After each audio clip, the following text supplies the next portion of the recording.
नमस्कार दोस्तों, हमारा चैनल सिविल इंजीनियर विश्वजीत खंडरा में सबको स्वागत है। तो आज का वीडियो में मैं आप लोगों को बताऊंगा एक्चुअली ड्यूटी ऑफ माइबॉर्न होमवर्क इंजीनियर।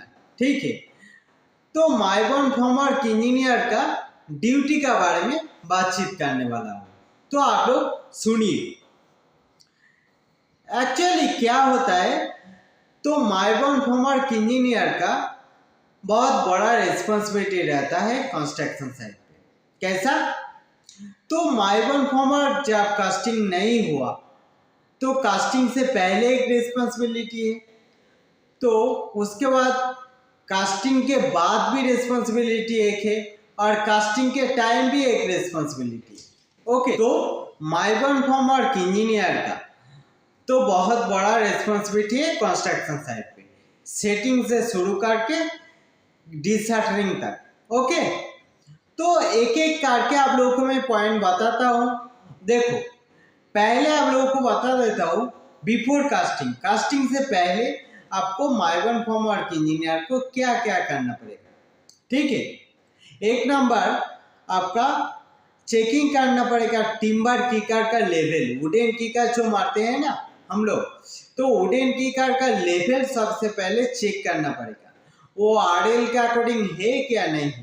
ठीक है, उसके बाद कास्टिंग से पहले क्या करना पड़ेगा, आपको फॉर्मवर्क में जो सपोर्टिंग पार्ट है, तो सपोर्टिंग कंपोनेंट है, तो आपका प्रॉपर सपोर्टिंग हुआ है कि नहीं हुआ। ओके, मतलब प्रॉपर सपोर्टिंग होना चाहिए। उसके बाद आपका पैनल का जो अरेंजमेंट है, पैनल का अरेंजमेंट ड्राइंग के अकॉर्डिंग हुआ है क्या नहीं हुआ, वो भी चेक करना पड़ेगा। ठीक है, सारा पैनल का अरेंजमेंट ड्राइंग के अकॉर्डिंग होना चाहिए।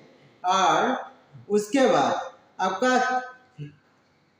ऑल एक्सेसरी है ना, मतलब पिन वेजेस के कनेक्शन, वॉल टाई का कनेक्शन, उसके बाद सोल्जर का कनेक्शन, विंग नट का कनेक्शन, कीकर नट बोल्ट का कनेक्शन, ए टू जेड माइबॉर्न होमवर्क का जितना सारे एक्सेसरी है, तो एक्सेसरी बराबर प्रोवाइड किया है कि नहीं किया है, ये सारे चेक करना पड़ेगा।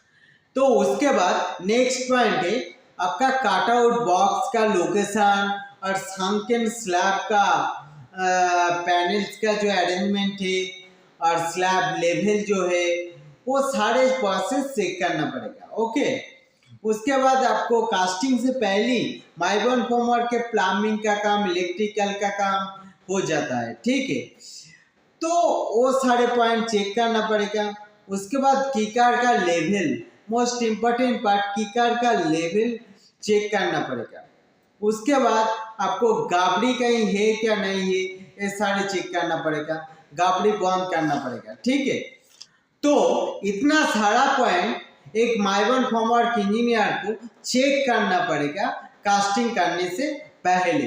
ओके, उसके बाद नेक्स्ट पॉइंट है कास्टिंग होने के टाइम आपका माइबॉर्न होमवर्क में क्या क्या चेकिंग करना पड़ता है। एक नंबर स्लैब लेवल चेक करना है।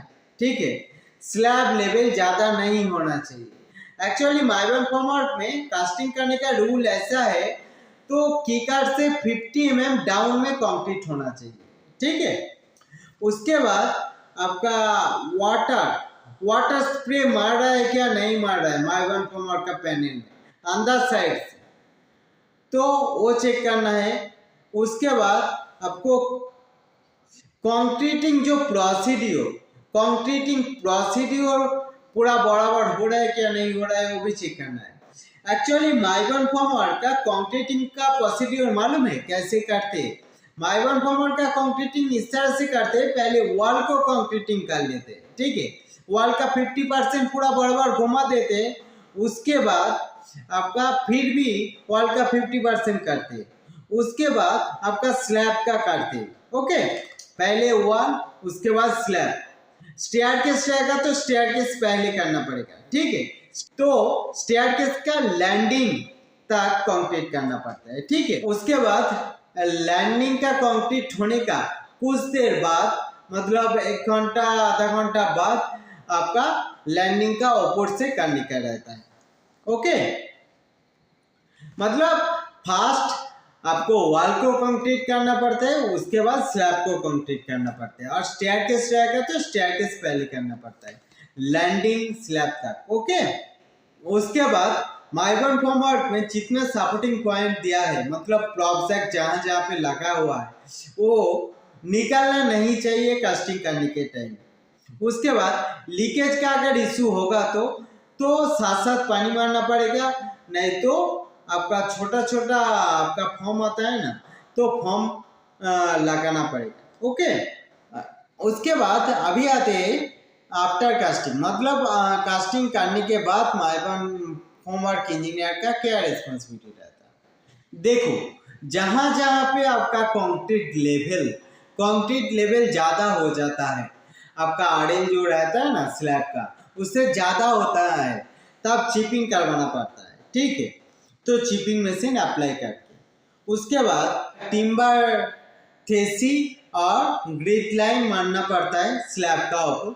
ठीक है, स्लैब का ऊपर ग्रिड लाइन और थेसी मारने के बाद आपका स्टील वर्क कंप्लीट करना पड़ता है। उसके बाद फिर भी माइबॉन्ड फॉर्मवर्क का सेटिंग करना पड़ता है। नीचे फ्लोर से ऊपर फ्लोर में मटेरियल उठाते काटा आउट का द्वारा। ठीक है, काटा आउट से हम लोग मटेरियल उठाते हैं। ठीक है, तो इस तरह से माइबॉन्ड फॉर्मवर्क का काम होता है, और ये सारे चीज देखना है आपका माइबॉन्ड फॉर्मवर्क इंजीनियर को, एक साइट इंजीनियर को। ओके, तो मैं उम्मीद करता हूँ आप लोग का भी समझ गए होंगे एक माइबॉन्ड फॉर्मवर्क साइट इंजीनियर का रिस्पॉन्सिबिलिटी क्या क्या रहता है। तो इसमें किसी का कुछ डाउट रहेगा तो आप लोग मुझे कमेंट करो, और वीडियो अच्छा लगे तो लाइक कमेंट शेयर कर दिया करो। मिलते हैं नेक्स्ट वीडियो।